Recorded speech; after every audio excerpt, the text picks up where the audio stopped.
Kannada big boss season 12 ಇನ್ನೇನು ಕೆಲವೇ ದಿನಗಳಲ್ಲಿ ಬಿಗ್ ಬಾಸ್ ಸೀಸನ್ ಮುಗಿತಾ ಬಂತು. ಹಾಗೆ ಇಷ್ಟು ದಿನ ಆಡ್ತಾ ಇರೋ ಸ್ಪರ್ಧಿಗಳನ್ನು ಮತ್ತು ಇನ್ಮೇಲೆ ಆಡ್ತಿರೋ ಸ್ಪರ್ಧಿಗಳಿಗೂ ನೋಡಿದರೆ ಹಾಗೆ ಅವರ ಆಟದ ಒಂದು ಉತ್ಸಾಹಕತೆ ಇನ್ನೂ ಹೆಚ್ಚಾಗಬೇಕು. ಯಾಕಂದರೆ 80 ದಿನಗಳನ್ನು ಪೂರೈಸಿ ಇಷ್ಟು ದಿನ ಆಟ ಆಡ್ತಾ ಈ ಬಿಗ್ ಬಾಸ್ ಮನೆಯಲ್ಲಿ ಸೇವ್ ಆಗಿ ಬಂದಿದ್ದಾರೆ. ಸೊ ಇನ್ಮೇಲೆ ಅವರು ಆಟ ಆಡಬೇಕಾಗಿರೋದು ಬಿಗ್ ಬಾಸ್ ವಿನ್ನರ್ ಆಗ್ಲಿಕ್ಕೆ ಆಟದ ಪರಿಶ್ರಮವನ್ನ ಇನ್ನು 2ರಷ್ಟು ಜಾಸ್ತಿ ಮಾಡ್ಕೊಂಡು ಆಟ ಆಡ್ಬೇಕಾಕೈತಿ. ಸೊ ಹಾಗೆ ನಿನ್ನೆ ಎಪಿಸೋಡ್ನಲ್ಲಿ ಒಂದು ಚಟುವಟಿಕೆ ಆಗಿರ್ಬೋದು, ಉಸ್ತುವಾರಿ ಆಗಿರ್ಬೋದು, ಯಾರ್ಯಾರು ಯಾವ್ಯಾವ ರೀತಿಯಾಗಿ ತಪ್ಪುಗಳನ್ನ ಮಾಡಿದ್ರು, ಹಾಗೆ ರಾಶಿಕಾ ಅವರ ಉಸ್ತುವಾರಿ ಹೇಗಿತ್ತು, ಚೈತ್ರ ಮತ್ತು ರಜತ್ ಅವರ ಜಗಳ ಆಗಿರ್ಬೋದು, ಅಶ್ವಿನಿ ಮತ್ತು ಕಾವ್ಯ ಅವರ ಒಂದು ಮಾತಿನ ಚಟುವಟಿಕೆ ಆಗಿರ್ಬೋದು, ಇದೆಲ್ಲ ನೋಡ್ತಾ ಹೋದ್ರೆ ಹೌದು, ನಿನ್ನೆ ಅಶ್ವಿನಿ ಅವರು ಮತ್ತು ಕಾವ್ಯ ಅವರಿಗೆ ಒಂದು ಸಣ್ಣದಾಗಿ ಮಾತು ನಡೆಯುತ್ತೆ.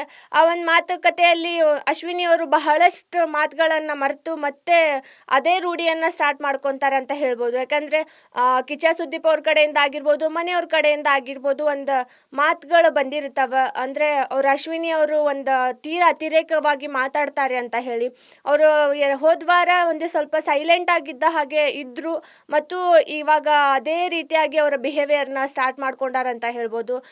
ಒಂದು ಜಗಳ ಅಂತ ಬಂದಾಗ ಟ್ರಿಗರ್ ಆದರೂ ಮಾತುಗಳು ಒಂದು ಸ್ವಲ್ಪ ಅತಿರೇಕಕ್ಕೂ ಹೋದ್ವು ಅಂತ ಹೇಳ್ಬೋದು. ಅದೇ ವಿಚಾರವಾಗಿ ಈ ಸಾರಿ ಮತ್ತೆ ಅಶ್ವಿನಿ ಅವರಿಗೆ ಒಂದು ಕಿಚ್ಚ ಸುದೀಪ್ ಅವ್ರ ಕಡೆಯಿಂದ ಕ್ಲಾಸ್ ತಗೊಳ್ಬೋದಾ, ಹಾಗೆ ಕಾವ್ಯ ಅವ್ರಿಗೂ ಸ್ವಲ್ಪ ಕಿಚ್ಚ ಸುದೀಪ್ ಅವ್ರ ಕಡೆಯಿಂದ ಏನಾದರೂ ವಾರ್ನಿಂಗ್ ಸಿಗ್ಬೋದಾ ಅನ್ನೋದನ್ನ ಕಾದು ನೋಡಬೇಕು.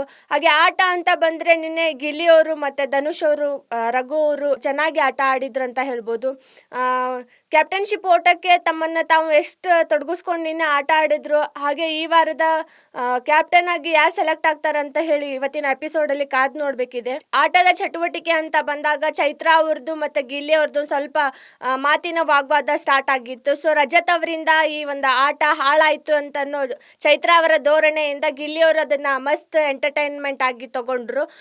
ಚೈತ್ರ ಅವರಿಗೆ ಕಾಡ್ಸೋದಾಗಿರ್ಬೋದು, ಹಳೆ ಸೀಸನ್ನ ಒಂದಿಷ್ಟು ಅವರ ಟ್ರಿಕ್ಗಳನ್ನು ಹೇಳಿ ಅವ್ರ ಕಾಲು ಎಳೆಯೋದಾಗಿರ್ಬೋದು, ಈ ಥರ ಒಂದು ವಾಗ್ವಾದ ಅವ್ರ ಮಧ್ಯೆ ನಡೆಯಿತು. ಹಾಗೆ ಚೈತ್ರ ಅವರು ಗಿಲ್ಲಿ ಅವರಿಗೆ ವಾರ್ನಿಂಗ್ ಕೊಟ್ಟರು, ನೀವು ನನ್ನ ವಿಚಾರಕ್ಕೆ ಬರಬೇಡಿ ಅಂತ ಹೇಳಿ.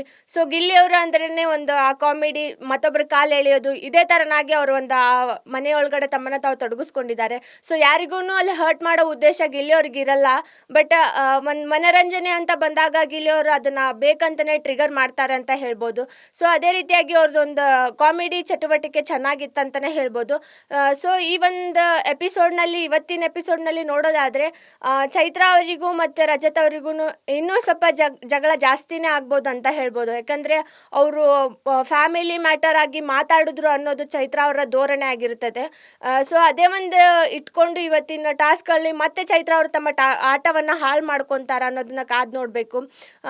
ಅದೇ ರೀತಿಯಾಗಿ ಕ್ಯಾಪ್ಟನ್ಶಿಪ್ ಓಟಕ್ಕೆ ರಘು ಅವರು, ಗಿಲ್ಲಿ ಅವರು, ಕಾವ್ಯ ಮತ್ತು ಸೂರಜ್ ಅವರು ಆಟ ಆಡ್ತಿರ್ತಾರೆ. ಗಿಲ್ಲಿ ಮತ್ತು ಸೂರಜ್ ಒಂದು ತಂಡ ಆದರೆ ರಘು ಮತ್ತು ಗಿಲ್ಲಿ ಒಂದು ತಂಡ ಆಗಿರ್ತಾರೆ. ಸೊ ಈ ಆಟದಲ್ಲಿ ಗಿಲ್ಲಿ ಅವರು ತಮ್ಮ ಒಂದು ಚಾಲಾಕಿತನ ಯೂಸ್ ಮಾಡಿಕೊಂಡು ಎಲ್ಲೋ ಕಾವ್ಯ ಅವರಿಗೆ ಚಳ್ಳೆ ಹಣ್ಣು ತಿನ್ನಿಸಿದ್ರ ಅಂತ ಹೇಳ್ಬೋದು. ಯಾಕಂದರೆ ಆಟದಲ್ಲಿ ಇರುವಂಥ ನಿಯಮಗಳನ್ನು ಬೇರೆ ರೀತಿಯಾಗಿ ಪಾಲಿಸಿ ಅದನ್ನು ಕ್ಯಾಪ್ಟನ್ಶಿಪ್ ಓಟಕ್ಕೆ ಅವ್ರು ಸೆಲೆಕ್ಟ್ ಆದ್ರ ಅನ್ನೋದು ಒಂದು ಕನ್ಫ್ಯೂಷನ್ಸ್ ಇದೆ. ಸೊ ಈ ಒಂದು ಎಪಿಸೋಡ್ನಲ್ಲಿ ಹೇಳೋದಾದರೆ ಗಿಲ್ಲಿ ಅವರು ಕ್ಯಾಪ್ಟನ್ಶಿಪ್ ಓಟಕ್ಕೆ ರೆಡಿ ಆಗಿದ್ದಾರೆ. ಹಾಗೆ ಕಾವ್ಯ ಅವರು ಅವರಿಗೆ ಟಕ್ಕರ್ ಕೊಡೋಕ್ಕಂತಲೇ ಅವ್ರ ಜೊತೆಗೆ ಕ್ಯಾಪ್ಟನ್ಶಿಪ್ ಓಟಕ್ಕೆ ರೆಡಿ ಇದ್ದಾರೆ.